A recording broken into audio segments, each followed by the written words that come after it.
اس کی کوئی شرعی حیثیت متعین ہی مت کرو, ایسے ہی کرتے رہو. دراصل یہ بہت بڑی چالاکی ہے. اگر شرعی حیثیت کو متعین کر دیا تو مباح سے اوپر تو یہ کام جائے گا نہیں. اور یہ لوگ اتنے بڑے بڑے فضائل بیان کر رہے ہیں, قتال کے فضائل یہاں پر لا کر فٹ کر رہے ہیں, تو وہ سب معاملہ تو گڑبڑا جائے گا. اور ان کا مقصد تو یہ ہے کہ اس کام کو اعمال میں سے سب سے افضل عمل قرار دے دیا جائے. اس لیے یہ لوگ شرعی حیثیت کو متعین ہی نہیں کرنا چاہتے. اب جس کے جی میں جو آئے وہ کرتا رہے. کوئی اس کو فرض عین کہے, کوئی فرض کفایہ کہے, کوئی واجب کہے, اور کوئی اردو والا ضروری کہے. آزاد ہو گئے, جو کرنا ہے کرو. پھر آگے سنیے کیا کہہ رہے ہیں. ارے بھائی, اور ایک بھی اتنے بڑے عالم دین, ایک اتنے بڑے عالم دین, دعوت تبلیغ کا کام لے کے پوری دنیا میں چلنے پھرنے والے اتنے بڑے خاندان کے آدمی, دو باتیں کہی کہ بہت بڑے عالم ہیں اور بہت بڑے خاندان والے ہیں. تو مفتی صاحب, بڑا عالم کوئی شخص اگر بنتا ہے نا, وہ اپنے علم کی بنیاد کے اوپر بنتا ہے. لاکھوں کے مجمع میں مولانا سعد صاحب جھوٹی حدیثیں سنا رہے ہیں, قرآن کے اندر کھلم کھلا تحریف کر رہے ہیں, شریعت کا جو بیسک سٹرکچر ہے اس پر ہاتھ ڈال رہے ہیں, شریعت کے اطلاقات کی دھجیاں اڑا رہے ہیں, مطلق کو مقید اور مقید کو مطلق کر رہے ہیں. تو ایسا شخص آپ کے نزدیک تو بڑا عالم ہو سکتا ہے,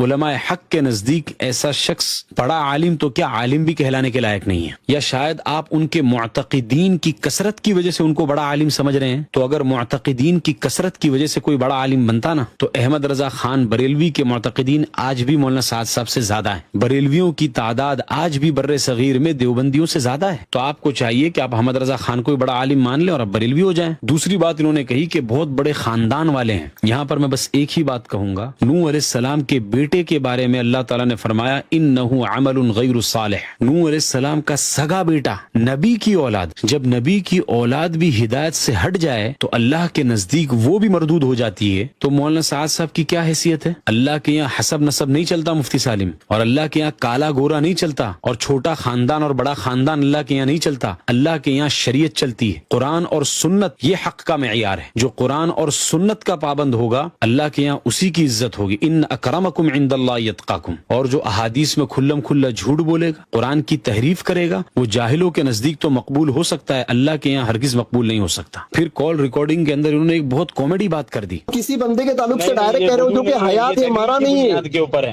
وہ حیات وہ بھی مرا نہیں ہے. انسان موت تک اپنی ذات کی اصلاح کرنے کا پابند ہے. اگر مولانا سعد صاحب اپنے نظریات کو لے کے قبر میں چلے جاتے تو آپ یہ کہہ سکتے تھے انما الاعمال بالخواتیم.